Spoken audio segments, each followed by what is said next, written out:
All right. All right. We are live. If you are watching this on the replay, which you probably will be at this point if you see the first intro part, I'm doing something a little different over here on the YouTube channel and the Scoop podcast because that's what I like to do. I like to mix things up.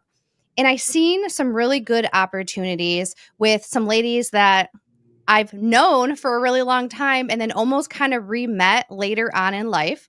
And the guest that we are going to be chit-chatting with today is Lacie Nash. Lacie, it was actually one of my original 12 customers when I first started my pooper scooper business. And I had no idea that she and her best friend were either they had started a business or soon would be starting a cleaning business. And over that past 6 or 7 years, I believe, It'll you've be grown it coming to now. you've grown it to a seven-figure business. And I'm super excited to chat with you. So welcome. Thank you. Thank you. Thank you. Happy to be here. Yes. And how Lacie and I got reconnected was we were connected on social media and we were chatting, but also Trish and I, my business partner with She Built That, we started a community and Lacie is one of the core members of our community. And Lacie has been pouring so much information from what she has learned throughout business. And what we're going to really talk about today is company culture because you don't grow a business of Lacie's size by accident. Exactly. Exactly. So, all right, Lacie, you give us the highlight reel about, the rundown, how we got here today, and then we're going to hump. we're going to, it's hump day. It's Wednesday. Perfect. We're going to hop into company culture. Yeah, absolutely. During the time that I've owned my business and ran it together with my best friend, culture has always been a focus of ours from day one. When you run a business with your friend, you find out very quickly what you want to have in your space, in your environment, where you make your bread and butter, and what you don't want to have. So it's always been a conversation piece for us.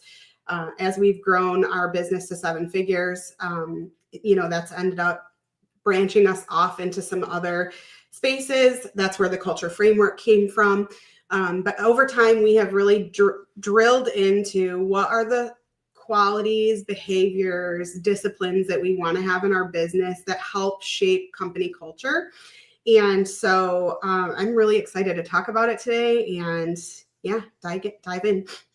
Me too, because what I've realized is I know that this might sound kind of crazy, but for me, it was super easy to grow a business from 0 to 100,000. I mean, it was me. I had to just show up. I had to do what I knew how to do. I didn't have to communicate with anybody other than the customer, which was super simple. I didn't have to explain what I was doing to anybody. Absolutely. The Yeah. hump that when going and hiring one person, fine. Two people, okay. Every time I go to that third person, I feel like I really start to fall apart. And I didn't quite understand why. I didn't have company culture. Yeah. And that's a really common thing that happens, Erica, is when you haven't actually sat down to think about what you want this to look like and how you're going to accomplish it, just like revenue goals or marketing plans, it's the same way with company culture. And oftentimes what happens is that focus ends up being last because you need dollars. You need marketing to get those dollars. You need systems and processes in order to execute your business. But what you don't think about are what are the behaviors or the characteristics of the people that you want on your team. What are the things that they're going to have, the qualities that they're going to have, or the micro disciplines that you have within your company that are going to also help shape that and maintain a good company culture. So it's not surprising to hear that. No. And goodness, I hope you can help me. I want you to save me today. All right. So, what does company culture mean to you today at a seven-figure business versus what it meant to you back when you were just getting started? Yeah, absolutely. So in the beginning days, I think, Carrie and I were just kind of chasing our own tails. We were out there in the field and working, long hours, but then also estimating jobs, doing payroll at night. And so at that point, company culture was not really a focus of ours because we were just doing what we had to do to get by. But you do figure out very quickly once you hire those first team members that there are things that you have to focus your efforts on in order to have a space where people enjoy coming, but also where they're going to go out into the field and represent your company well. And so, in the early days, company culture was not even a focus of ours. But over time, you do determine that, it's not necessarily something that you can just let happen by chance. You do have to have some sort of authority over what that looks like in your organization, and not so much what you want, how you want people to show up, but what are the management disciplines that allow space for people to show up and show up well for your company. So now it's just, it's something that we realize you can't leave it up to chance. And in the early days, we did that because we weren't really focused on what do we want this to look like. And so over the years, we figured out, okay, this is what we want it to look like, and this is how we're going to get there. And I think ideally, people think about what kind of culture they want to have, but they don't think about what are the things that I have to do in order to get there. And that's where the breakdown happens a lot. Okay. If somebody is like, I don't understand like what company culture is, what is company culture? Yeah, that's a great question. Company culture is the heart of your business. It's the heart of your mission and your vision, right? So you can put out a mission and a vision all you want, but if your team is not bought into that, if they have terrible attitudes or they feel negatively about their roles within your company, if on Sunday night they're sitting there thinking, oh my gosh, tomorrow's Monday, I don't want to do it, then you have a culture, you have fissures in the company culture, right? You want your people to be excited about coming to work and feel rewarded in their effort, whether that be financially or emotionally. And so, in order to do that, there are just certain things that you put in place that help shape that. So, yeah. That is so important to think about. It's the heart. It's the heart of your company. Because so many people focus, we got the vision statement, we got our core rules, but people don't even remember what those are, Yeah. Yeah, because culture says, okay, we have this system and it's great. But culture says, not only do we have this system and it's great, but we all believe in it. And so because of that, we value it. Right. And so we can have systems all day long, but if when your team is out there, you don't have great company culture, they're going to say, I'm going to do what I want anyways. It's no big deal. Why is this a priority? Right. But when you have great company culture, they look at that and they say, I believe in Carrie and Lacie, who own Clean Squad, and I believe in the system. I believe in the mission and vision that we're doing. And I believe that my contribution means something more than just making sure that I check this box. And so that really changes what's happening on a holistic level. It's not just with those tiny things, it's all of it. I imagine this isn't something that we really should wait until we have a team. Can we talk about what it looks like when you're just getting started in business? You're a one-woman operation. How do you start developing culture there? Yeah, I think in the early days of, having a company, I mean, we all sit and talk about what our goals are for our companies, right? How much revenue we want to do, what do we want our team sizes to look like, how much impact do we want to have in the community?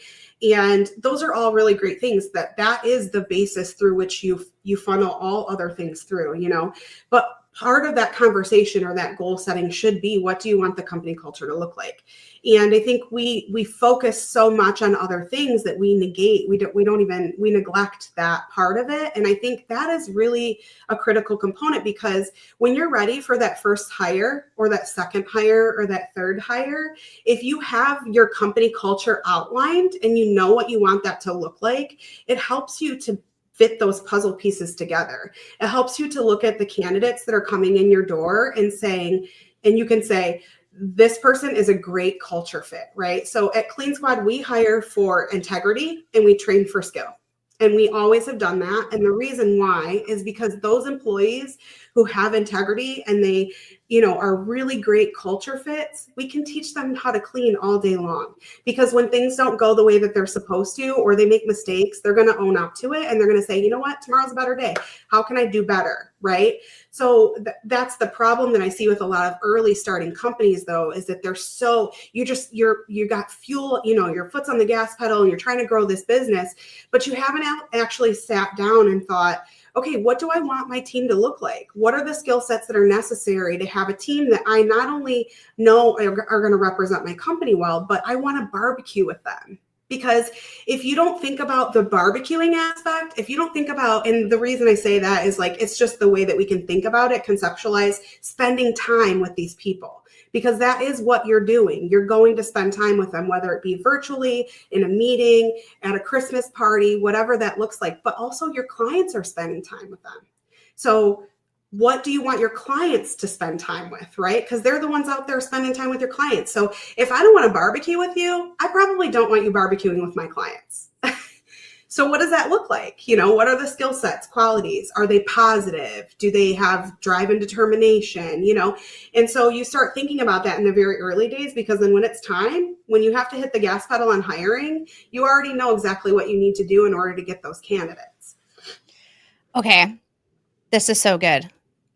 So when I'm thinking about this, I'm thinking about, the one woman operation, they're just getting started. They're sitting down and they're trying to figure all this out. How important is it to look inward? I know so much personal development has happened being an entrepreneur. Yeah. If you don't have good integrity as a business owner, if you're not showing up, if you're not taking accountability, you're already starting to start the culture off poorly. Absolutely. And I do think that there's a lot to be said about building up your leadership ability as your company grows. But you do absolutely have to have that mindset of like, the leader that I am now is not the leader that's going to get me to a 7-figure company. It's just not. And I think, when you're building your company culture, you should be thinking about, what does this look like when I'm 2, 5, or 10x, right? And that's the thing is like, when in the very early days, it might be fine for you to jump in the car with somebody who works for you that you're in the field with and have a conversation around the behaviors that you want to see in your company. But when you're 10x the size, that doesn't work. And so what does that look like when you're 10x the size, right? What does it look like now? And what skill sets and behaviors and, routines, disciplines do you have now that you're going to outgrow? And so I think, that's basically it. Like, you just have to start looking at that and thinking about, how do you develop yourself as a leader? What skill sets do you have that are really good? What skill sets complement that? What do you want your team to have? You really have to look at every role within your organization and think about, like, okay, this person might be super disciplined, so they might be better in an office role. This person might not be. Does this office role need discipline? Yes, more than likely, right? Or are they not super creative and they can just follow a checklist? They might be better to scoop, right? Or they might be better to clean because they just need to do the job, So what does each role look like? What are the skill sets necessary for them to be successful in that? And then that really helps you to have a baseline for you to go from when you're hiring for those roles. Where would you say, as you were starting to hire, can you tell us, like, what did your first hire look like? And Yeah. can you I think that's really important, because I think that's where a lot of people are scared. They're so Mhm. afraid for that first hire. Yeah. I will say that I think engaging in your industry is huge. And I know when we're first starting our business, a lot of us are like, listen, we're just hitting the gas. We just got to get this going. We don't really consider how impactful engaging with other business owners in our space is. And, in the beginning, we didn't do that because we didn't even know it existed and it wasn't a priority to us. I am a part of a worldwide industry for the cleaning industry. And that has been really pivotal for us in terms of growing our business. It has also helped us to rub elbows with business owners that are much larger than us. And so that helps you to think about that 10X, right? So if you're not engaging in that space, as an industry, you should for sure. But I think, the biggest thing is buffering. No, you're good. While you're buffering, I want to just give a shout out. when I was at an event over the week or last week, there was a woman named Libby, and she was all in her orange, looking super fabulous. Yeah. And so I was like, I need to talk to her. And so, just chit chatting. And I went and followed her on social, and I said, Lacey's following her. So they know each other. So there was a connection. So Yeah. I was able to utilize my network, make a connection with Libby. And then Yeah. I took a picture of me and Libby, sent it to you.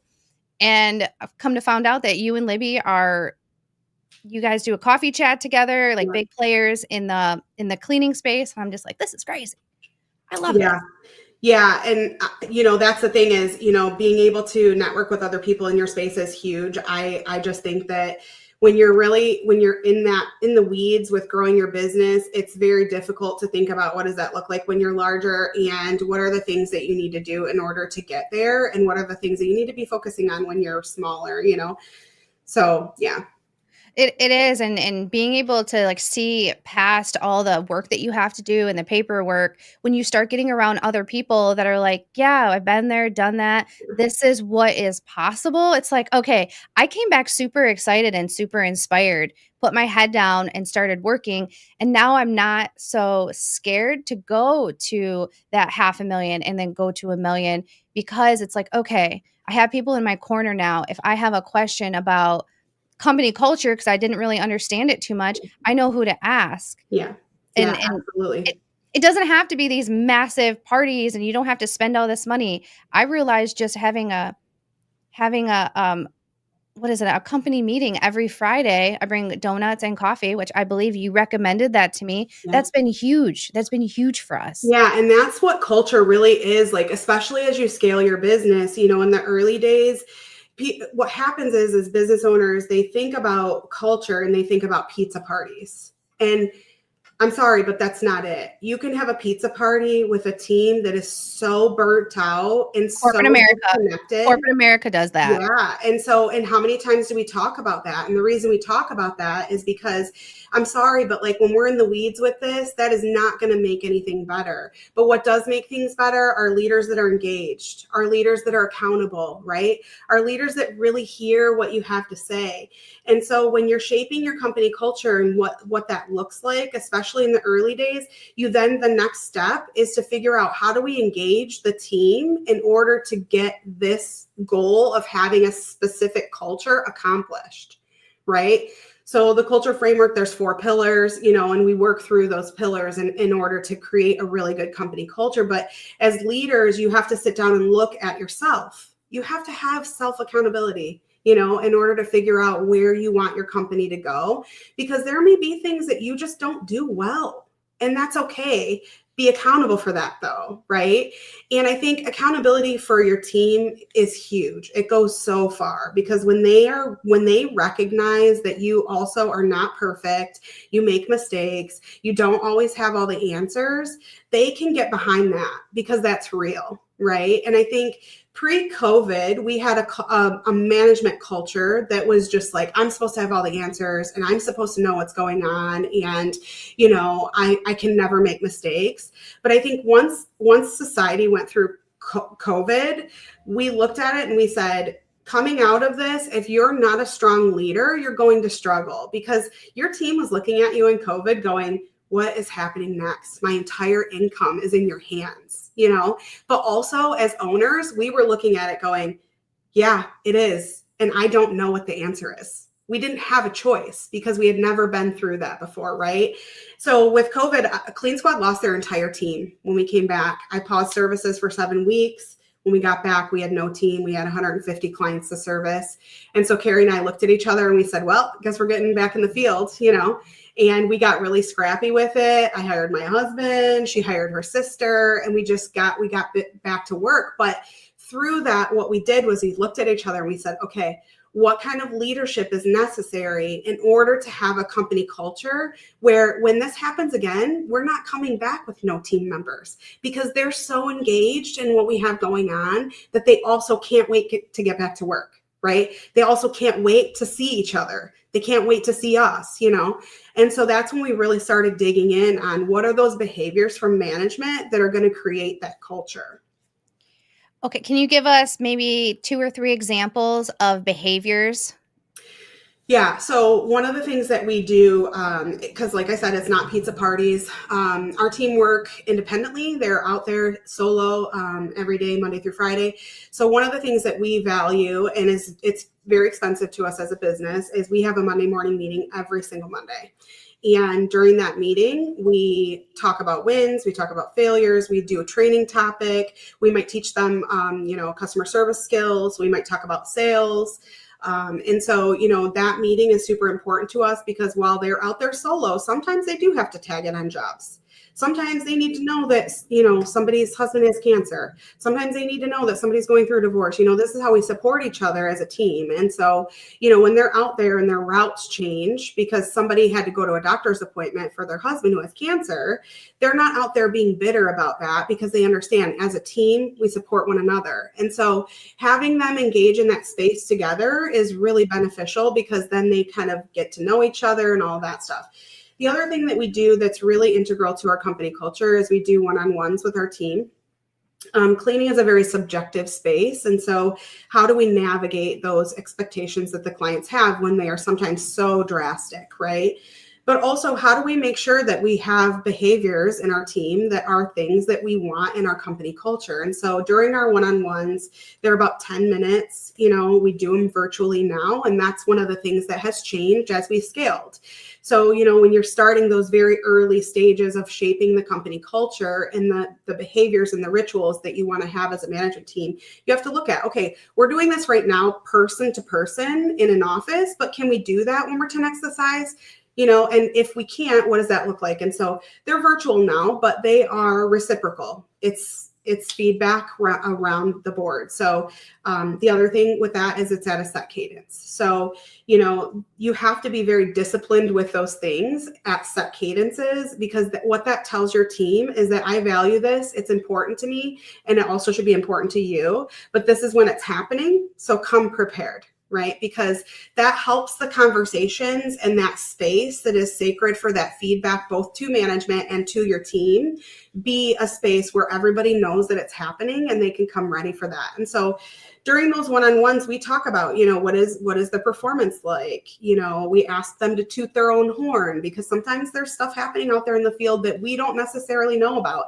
And then the other aspect of that is that they then give us feedback about their workload and their scheduling, and do they have the things that they feel they need to have to be prepared for their job? And Carrie and I value that feedback back to us because if you don't allow that space with that, that forum for them to voice their opinion or, grievances or upset, then it festers and it becomes cancerous. So there are some expectations around that one-on-one. There's a 5-star rating system. If they come with any less than 5 stars for anything, they have to give us the reason why. And the feedback is the same on their end. And so, it's very sacred to us. How are you scheduling these one-on-ones? Is it before work, after work? Are they at home at Zoom? How does that work? So our team works on commission. So, the time in between houses that they have or before or after their route, it's commission. So, they do clock into it. Obviously, we have to meet labor laws and stuff like that. But essentially, we just schedule them on a specific day of the week. And at any point, they just huddle into us via Slack. We have our 10-minute conversation. It's virtual, all the forms are virtual. And then we document it in their file. So they can dip into that at any point during the day when it works best for them. And the good thing about that is that, I might be in a better headspace when my route is starting versus when it's finishing, and so we allow them the opportunity to choose that because I'm fine. As long as you're fine, I'm fine, so. That's cool. For some reason, like when I'm thinking about it, I'm like, it's something so serious and it has to be all planned out and everything needs to be perfect. And you're like, hey, today's the day. You pick whatever time. And I feel like that is also part of the culture. Yeah, absolutely. Our team, since they work on commission, we do not have a hard start time for them. They are allowed to start their first house anytime between 8 and 9 a.m. If it's 9:01, you'll hear from us. But if it's between 8:01 and 9 o'clock, it's fine as long as you're clocked into your first house, which allows them the freedom to get their kids to school, or, get their kid to school and then get ready, or whatever that looks like. And so the one-on-one situation is very similar to that. They just dip in when they're ready for it. But I think having that set cadence, because we meet with them every other week. So having that set cadence of this day is your one-on-one day allows for all parties to come to that conversation ready to have any conversation that needs to happen. There's nothing worse than having to never speak to an employee on your team, and then you have to have a disciplinary conversation or give them negative feedback, right? Because they're not willing or able to receive that if they never hear from you otherwise. And so I think that's the good part about having that reciprocal feedback during those one-on-ones is sometimes the conversation is super easy, right? It's, hey, you're doing a great job. Keep doing what you're doing. Toot your own horn. Awesome. Didn't know that happened. Congratulations. Might be bought a new car or whatever. But when you have those conversations and you have them often, when you have to have that conversation where the message is not necessarily amazing, both for them or for you to have to deliver, it just makes it much easier. And especially when they have the opportunity to also deliver those not nice messages to you regarding maybe their workload. Right? So when you have that reciprocal feedback all the time, it just makes those conversations where you do have to have disciplinary or, feedback that a client gave that you have to deliver, it makes it so much less massive and detrimental, to their day. Because let's be real, we're humans. Cleaning is subjective. So are they going to get feedback from clients? Yes. Is it all valid and legit? Not necessarily, but some of it is. So how do we get that and lessen the impact so that we can just keep it moving? And I love that you do it every other week. So it's not like, oh, it's been 3 months. I'm nervous about this. It's whatever. Like, we do it every other week. Exactly. And, that's the thing is, I think after COVID, we started really drilling into the behaviors that management needed to have. And what we realized is that communication is a two-way street. And everybody says that. But what does that mean? What it means is that I can communicate a message to you all day long. You may hear it, but are you actually receiving it? And whether you're actually receiving it or not depends on what is your attitude for the day? How's your mood? Did you get a flat tire on the way to work? You know what I mean? So if I have to deliver feedback to you and I know that you got a flat tire on the way to work, I'm not going to say, well, we must have this one-on-one right now. Are you going to be able to receive anything I'm saying to you? Of course not. So, okay, take a breather, clean your route if you want to, and we'll talk about it later. Or maybe as the leader, I just decide, you know what? This is not a huge deal today for me to address this. Let's just talk about it in 2 weeks. But when you have that set cadence, both parties are able to come to that conversation knowing that if something's bothering me, I'm going to see you in 14 days. So, I can decide, like, is it really that important? Do I want to sleep on it? What do you say to the person that's like, I'm just so busy, I don't have time for this? Yeah. So that's the thing about company culture is it is literally management discipline. That's what shapes it. It's management discipline. You have to look at the behaviors you have to look at the things that you want to execute within the four walls of your organization. And you have to decide what of these things are a priority to us. And if that is a hinge point to the culture that you want to have, you must prioritize it. You have to, because if you don't prioritize it as the leader, your team is also not going to prioritize it.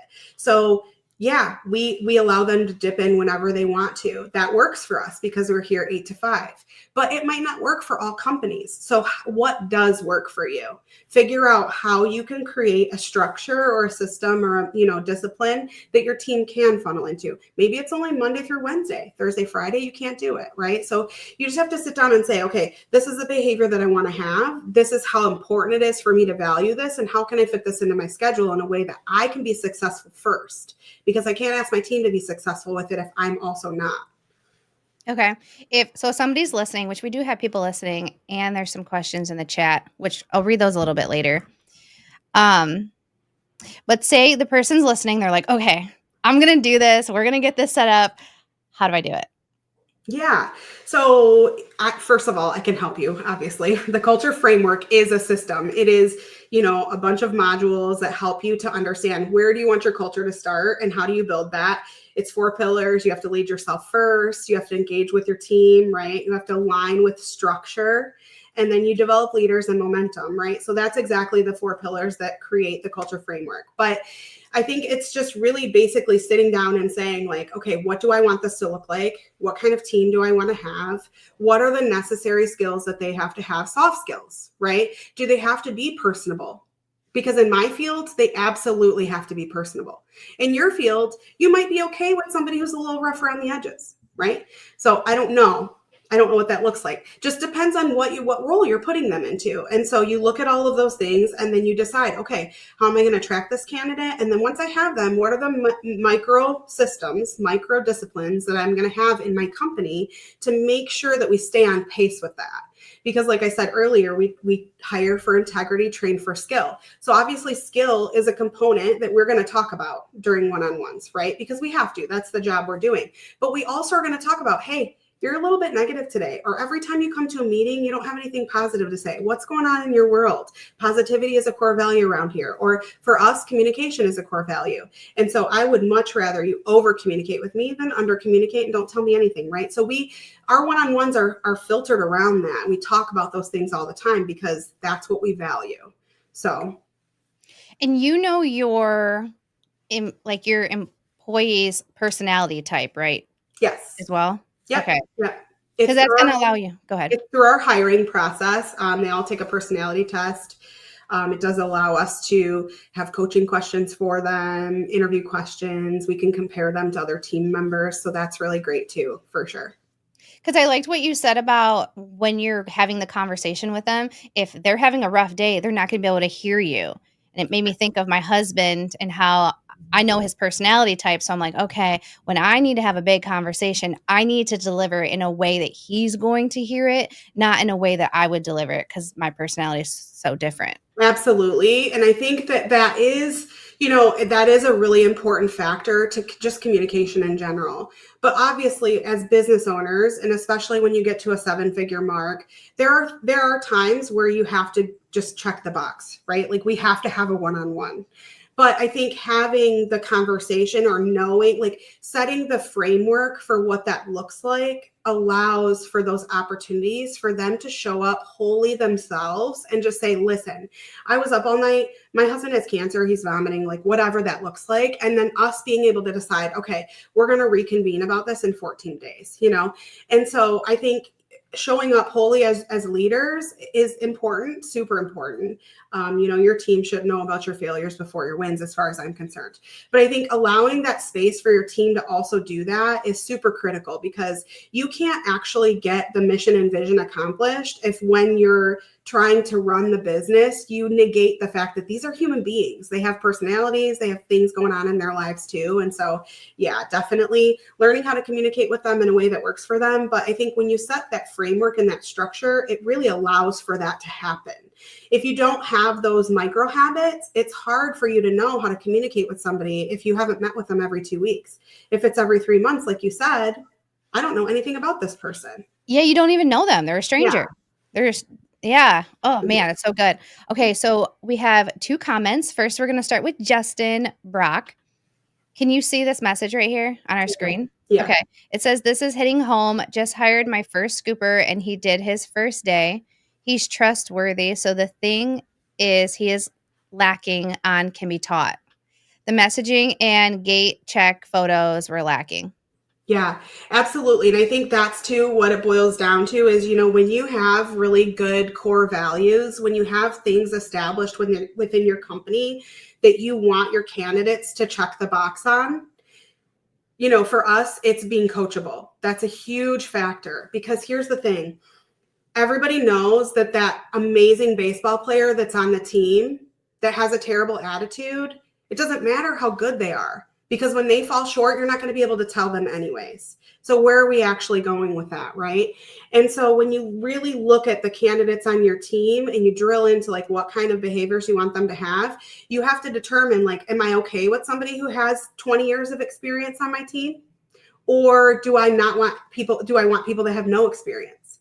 Because for me, I would rather teach somebody to clean all day long as they have a good coachable attitude. Because when you miss something or you're having an off day, I can say, hey, something's going on. You okay? And they're going to say, oh my gosh, I had a terrible day. And I know, and I did bad and whatever, and then you can have an actual factual conversation around it instead of walking around on eggshells and not knowing how they're going to receive it, So yeah, definitely. I agree with that. Yeah, like, don't tell me I've been cleaning a house for 35 years Yeah. before you were born. Yeah, exactly. Okay. Lewis, I believe it's Lewis. Love seeing women running businesses. My spouse and I are watching. Thank you. Yeah. Thank you. Thank you. This is so good. All right. Where do we leave off on the questions? I always start to like squirrely all around. I'm like, I think that comment kind of leads into one of the questions, actually. Number 6. Yeah, go for it. Yeah, so it's where do you see most small business owners, especially female entrepreneurs, getting stuck when they are trying to grow or lead a team? And I think that this is a great question because as females and women-owned business owners, I think we often come with a lot of, we're nurturing by nature. That's how we are as human beings, right? We're mothers, we're wives, right? So I think, a lot of times we bring that with us, and I will never advocate for not doing so because I believe that as a leader, you should show up wholly yourself. And that's why I say admit failures before wins, right? Because that's just real. And I think that creating really solid connections with your teams requires you to show up as the leader that you are and as the person that you are. And so I think sometimes as women-owned businesses or leaders, we think that we have to shrink parts of ourselves in order to be successful in our spaces. And I think that is absolutely opposite of what is true. I think that we need to lean into those things and acknowledge where we have strengths and where we have weaknesses and hone those, because even though we're not men, that doesn't mean that we're less than. It just means that we're different. And so the way that we look at those things, situations, we have very much so a culture that is built on people, and we lean into that. And as female business owners, that is a skill set where we are really strong in, because just like with your kids, you might know, oh, so-and-so is having a bad day. It's the same way with your team members. And so to negate that, I feel like is definitely not something that would benefit us. And so we do also, I think, bring in people pleasing, and, there's a lot of other things that we bring as women in the business space.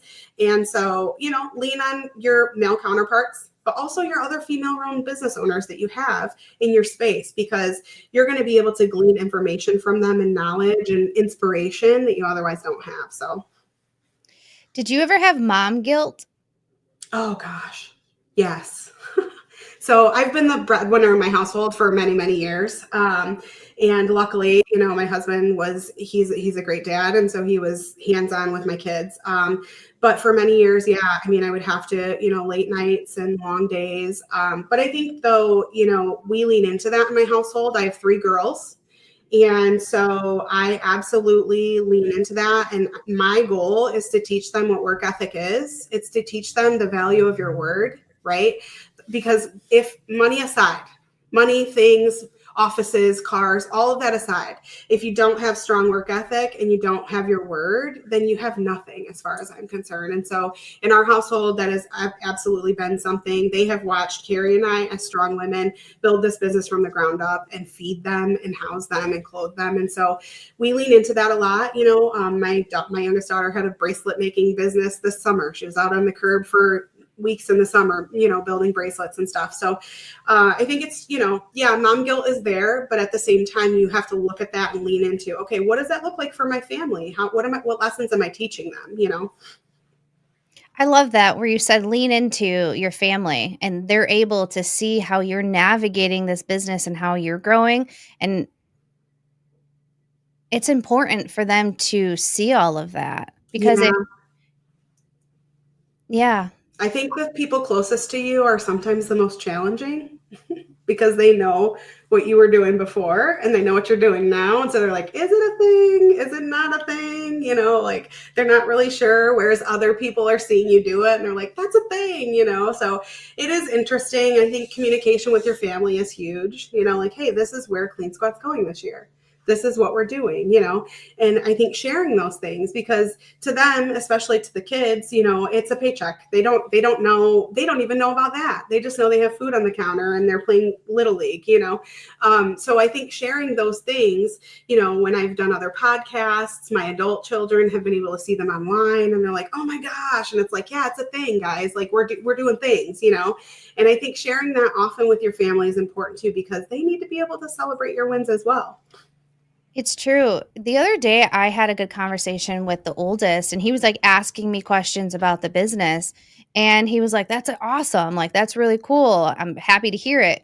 And that was really, it was almost emotional for me and almost validating because for so many years, it was because I had a pooper scooper business. You know, the kids weren't super happy about it because of the last name. Yeah. It's not fun. You know, the kids did definitely get teased. And then there were some outside forces that also made fun of me that would put that into their mind, you Yeah. know, that I was less than because I was starting a pooper scooper business.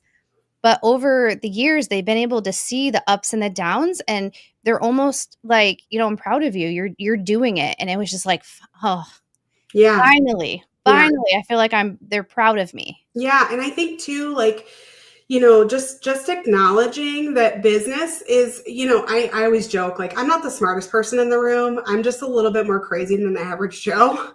Anytime you want to take on earning your own paycheck and salary, and anytime you want to wake up every single day and bet on your reputation in order to feed your family, I think you're a little bit more crazy than everybody else. And that's okay. I lean into that, right?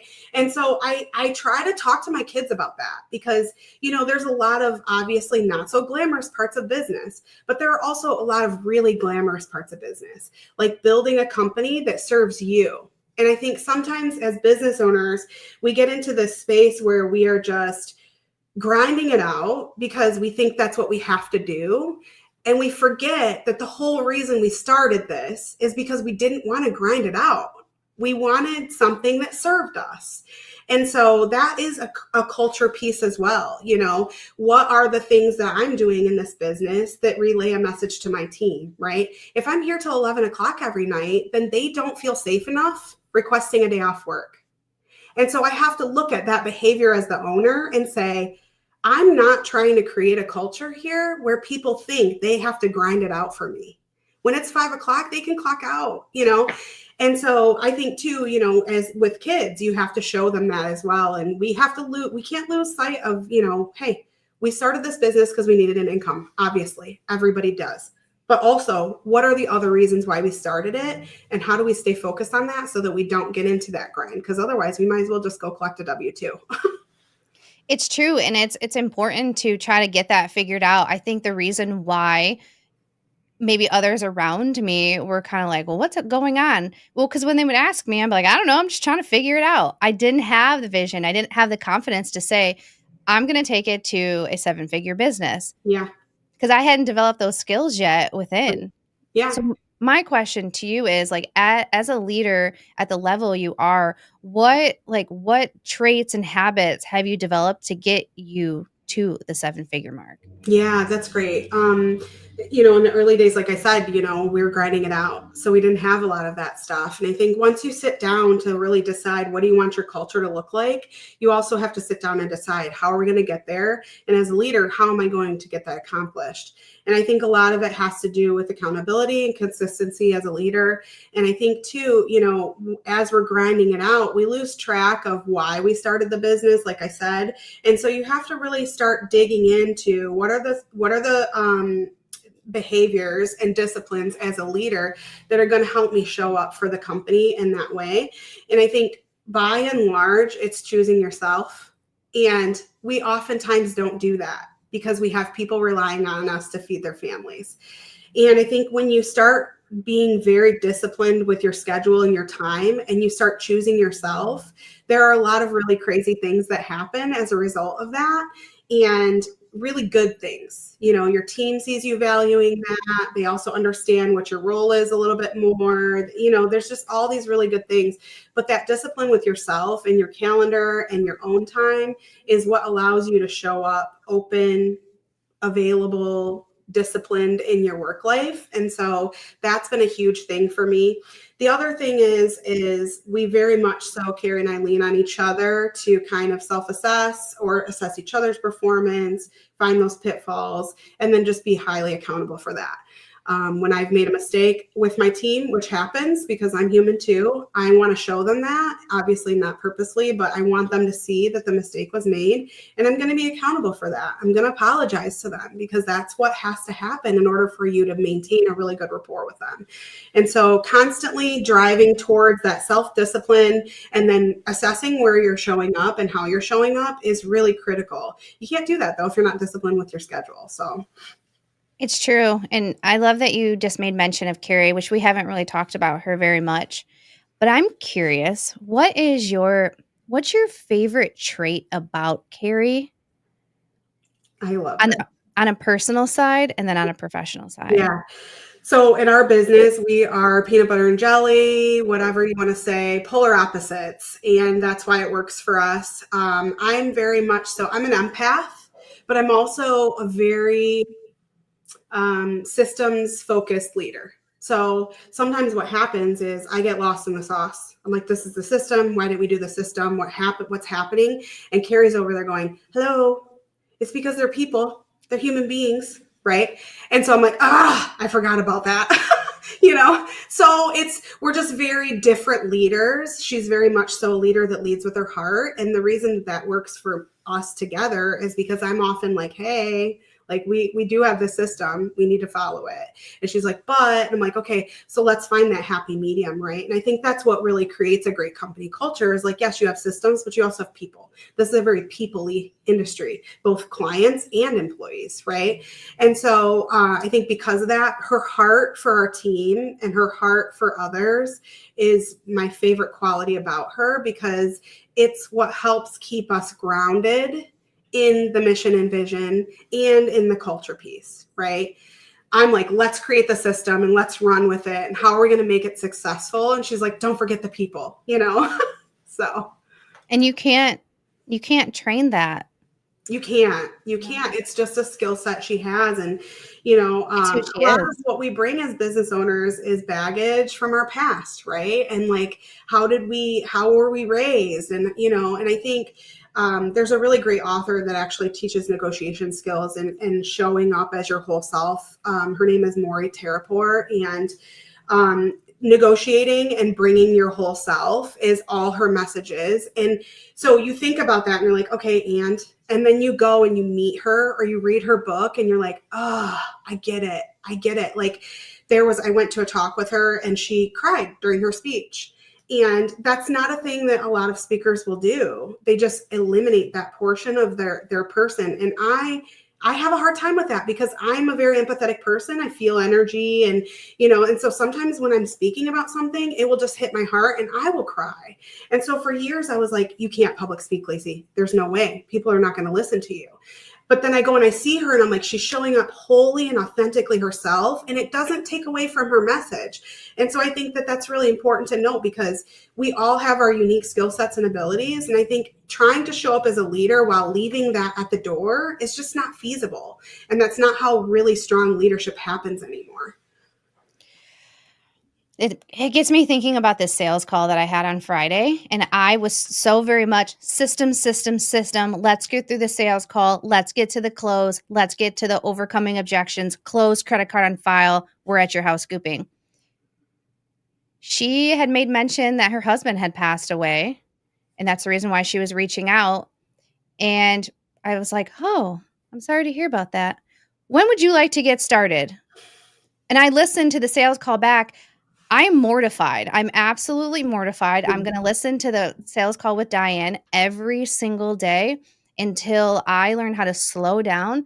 And, well, of course, the system. I have a flow that I need to get to, but focus on the people. Right. And something happened in my business to where something clicked and switched to where I became so process driven that I've left the empathy part. So it's still there, but she was not there on Friday.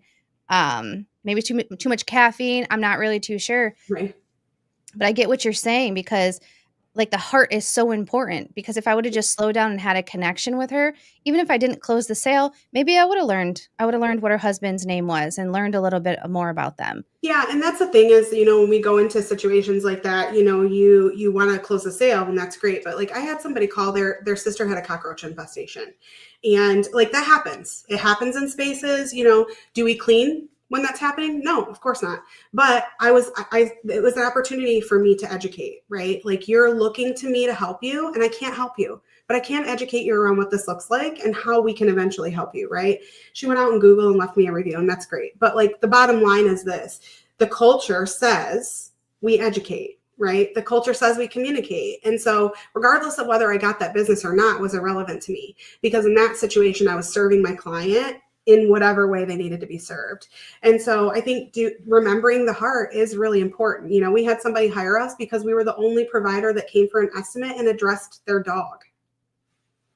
Like, that's the culture. That's Yeah. just who we are, And so it was like, oh my gosh, that's crazy. Like, nobody addressed Pippi. I'm sorry, but here we are, And so I'm offended for them. clients, and we love her, So I think too, when you look at your business and like the sales or whatever that are happening, and you just think, okay, how can I serve these people? How can I serve them? Whatever it looks like. Either way, even if you don't close that sale now, it's coming. And when you have really good culture, your team does that for you. Mhm. So, Yeah, how do I serve them, not how I close them? I think I mhm. might actually write that on a sticky note and put that on my Yeah. desk. Thank I you. have a friend who has a very successful HVAC company in Oklahoma, and one of their core values is serve others. Mhm. It's just it, serve others. So, Now you're pouring into a lot of people with being a leader and being a mom, all of that. How are you being poured into to continue to grow? yeah, that's a great question. It goes back to that personal discipline. I think that, for a long time when we were growing this business, it was go, go, go, go, go, grind, grind, grind, lots of 11 o'clock nights. And then finally I said, you know what, when I work till 11 o'clock at night, I'm heading into bed at midnight. I'm getting up at 5 a.m. and I'm exhausted the next day. I can't show up for my team or my family in a way that leaves anything for them, And so I think really getting disciplined with that and choosing myself has allowed me to show up for them. And that is what drives me to be disciplined with that, right? Exercising, eating right, choosing time, quiet time for yourself, gratitude, those are all things that really fill my cup up. And so I make sure that I prioritize those now. In the early days, I didn't, because I didn't see the value in it. But I think there does come a point in business where, pouring into yourself is no longer a luxury or something that you just might do. It is literally necessary for survival. And I think as you look at very successful business owners, you will see they prioritize themselves. They absolutely do, because it's much easier to show up to a board meeting when you worked out that morning and you feel great and powerful and strong and you got all those endorphins pumping and you're feeling healthy than it is when you're drug out of bed and tired and not hydrated and What do you say to the person that is in the thick of it? Like, they have everybody calling them, pulling them in all the different directions. They feel guilty. They feel like they don't deserve it. They feel like, I'll put that off later. What do you say to that person? Yeah, so I think go back to your why, because that's really important. And everybody says that, but what does that actually look like? It looks like just looking at why you started this journey and figuring out how you can make steps towards that. Because I think when we're in the weeds with it, it is really easy to just get into a space where we're putting out all these fires every day. But all fires don't necessarily all need the same approach and the same emergent response, right? Some fires are just little embers and they can sit there for a minute while you put out the big raging fires. And sometimes that big raging fire is that you didn't eat lunch today, right?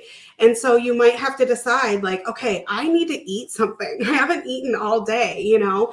And so I think just looking at it from that view and that lens, you know, we as business owners, we have a lot of irons in the fire and a lot of people that are demanding our attention. And our friend Trish, one time she had somebody who wanted to pitch her and she said, go ahead and meet me for a run. You know, if you're going to come pitch me, I'm not already doing business with you. You don't necessarily, there's no time demand that you're afforded. So if you want to pitch me, come into my space, you know. And I think being very disciplined with your schedule in that way really helps to align those types of things, you know. So look at why you started and go back to that, because when you're in the weeds with it, it's really difficult. Even as when your business is small, it's difficult, but it's also difficult when it's big too.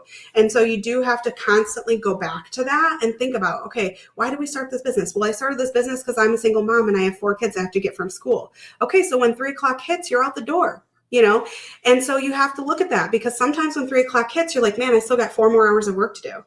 You know, where am I going to put that? How can I be more disciplined with this next time? You know, so going back to your why really helps you. It also helps you when your why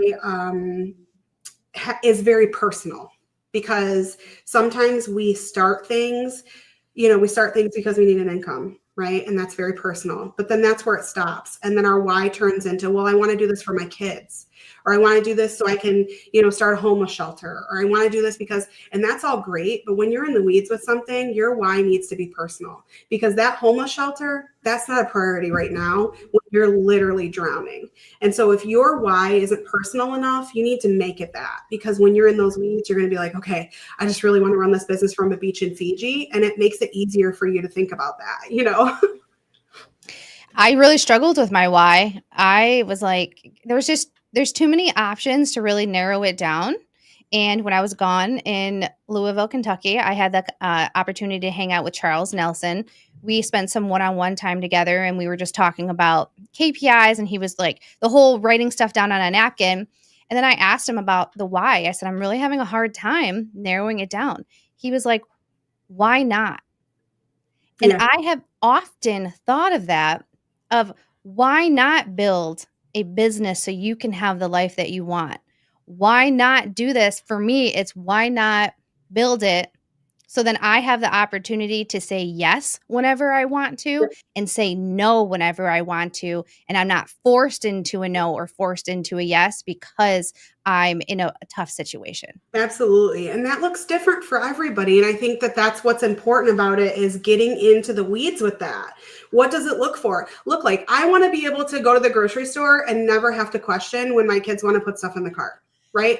And that's such a basic thing. But like, let's be real, groceries are expensive. And how much money do you have to make in order for your 3 kids to be able to do that? I don't know what that looks like for you. Or I want to be able to buy a house with property, because I don't want to see my neighbors. Right. And what does that look like? It could look different for everybody. I want to run my business from a beach in Fiji if I want to for 30 days. Right. And what does that look like? Or I want to be able to help somebody when they need their car breaks down, or, you know what I'm saying? Like, it's different for every person. And I think really just deciding what that looks like for your life and building your business around that is going to just create that space where you can take care of yourself. You can take care of others. You're rewarded. You feel like it's valuable, you know, and creating that environment for your team that can do that as well. You know, sitting them down and saying, what are your goals? What do you want to accomplish in life? You know, and understanding what those are for them and helping them achieve those.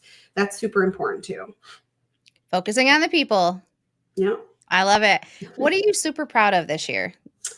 Oh gosh, you know, for many years I was grinding it out, you know, and this year I have been able to kind of take a little bit of a step back from that and choose myself.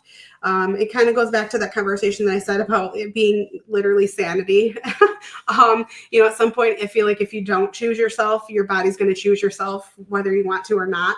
And so that's kind of where I am. You know, I didn't want to get to that point, and so I said, well, I'm going to start focusing on this. And I think, you know, this year, Carrie and I wanted to put our business out there more. We wanted to have more podcasts and more speaking engagements and, you know, start looking and sharing industry knowledge. And so that was a huge focus of ours. We've been able to do that. And I think getting to a point to where the business is working for me has been a focus of mine for a while. But this year, I feel like we were really able to kind of execute that. And so that's something I'm super proud of, because that allows me to go for 10 more years, you know? Yeah, you gotta rest. That's huge. Yeah. It's huge. Now, I love to share the highlight reel because it's always nice to hear that, but I also like to share the other side of it Yeah. because we're real entrepreneurs. We're doing real stuff. What would you say what would you say is something that you haven't done that well this year that you're hoping to improve moving forward? Yeah, so I would say that for a lot of the year, I wasn't super disciplined with my schedule. I just kind of was putting fires out. And for a lot of the year, I was like, man, this is crazy chaos. So I think making that switch has been huge for me. And it has opened up the door for a lot of the things that I wasn't able to receive before.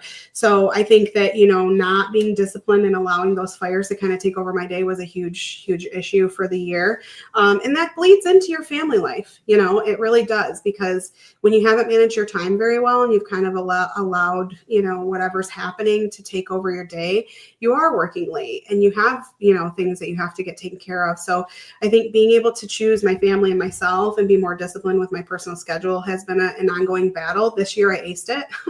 And I think relaxing a little bit and kind of letting like the systems that we have take hold and just go off, like, and then you can look at it from a different light, right? Troubleshoot it, launch it when it's 70, perfect it as it goes. And so yeah, so that's I would say, allowing the fires to kind of take over my day was a really big struggle for a lot of the year, but we've figured it out and I'm really happy about that. So Woo! That's good. Those the fires will just spread so much, and then it bleeds over, and then you're like, "Oh, I wasted a whole Saturday." Not wasted. I yeah, mean, spent a whole Saturday when you should have been spending some time with family. yeah, I'm absolutely. guilty. I did this past Saturday, so it's fresh in mind. I'm having to, I guess, recoup or like whatever to my husband to make up for it and be like, Saturday is all you, baby. Yeah. After I book think club. it's hard to, I have ADHD. I don't mind talking about it, but so sometimes you get into this mode and you're like, I'm ready. I'm doing it. I'm focusing. I'm hyper focusing on this. I'm going to get it done. And then next thing you know, you look and it's like 7 o'clock. You haven't eaten, you're just like, oh my gosh. So I think too, looking into that superpower, it's a superpower as far as I'm concerned, but you do have to kind of harness that and figure out how you can manage it throughout the day. Otherwise it just eats your day up. It does. It does. All right, I want to end on a high note. This is something I learned in the group right before we hopped on this call is you never end on a no. So we want to end on a yes. I want to end on a positive note. So to kind of package all of this up and put a pretty little bow on top of it, what you have to say, like some, I don't know, key takeaways that you want somebody that's listening to take away from this chat. Yeah, I think business is it's the wild wild west out here. There's a lot going on. There's a lot of things that demand your attention, and I think, sometimes the hardest thing is just to keep putting your foot in one foot in front of the other. You just have to be disciplined with your schedule and just keep at it. Keep at it every day. Do one little thing that moves the needle, and not to be confused with putting out fires, because they're different, right? And so if you're out there in the weeds and you're struggling, you just need to look and say, okay, what's going to move the needle today? And sometimes that means choosing yourself, right? Sometimes it means I need to eat lunch. Sometimes it means I need to make that call I didn't want to make, or I give that feedback I didn't want to give. But I think just looking at that and picking, like if you're in the weeds, just pick the next best thing. Pick the next thing that is going to help move the needle. Because really it's just about being consistent. That's what it all boils down to. Carrie and I started a business $2,000 from the ground up, and that's how we got to 7 figures, is just every day being consistent. And so I think if you're in the weeds, do that. Do the next most consistent thing. Consistency really is key. And thinking, and it's so cliche to like think about it, but it's like if you just do the things that you said you were going to do, your life, your business, everything would be so much better. Absolutely. Yeah, just be consistent. All right, well, cool. I truly appreciate you sharing all of this information. I know that the people that were tuning in, they got some good, valuable information, and anybody that's going to watch the playback, um, it's going to be a banger. My question is, if somebody's listening and they want to follow up with you, they want to ask you some questions, where can they find you? Yeah, LinkedIn, Lacie Nash. You can find me out there. We have Clean Squad page, also my personal page. You can find me at Lacie, Lacie, at culture-framework.com or Lacie at clean-squad.com. Either one of those. Social media, you can find us all over. You can Google my name, you'll find me. So, yeah, anywhere. There's lots of places. Sweet. And if you want to hang out with us over in the She Built That community, I will include a link down below. And we're hanging out in there. You can send us messages. We're hanging out in the thread, giving as much valuable real life information as we can. Absolutely.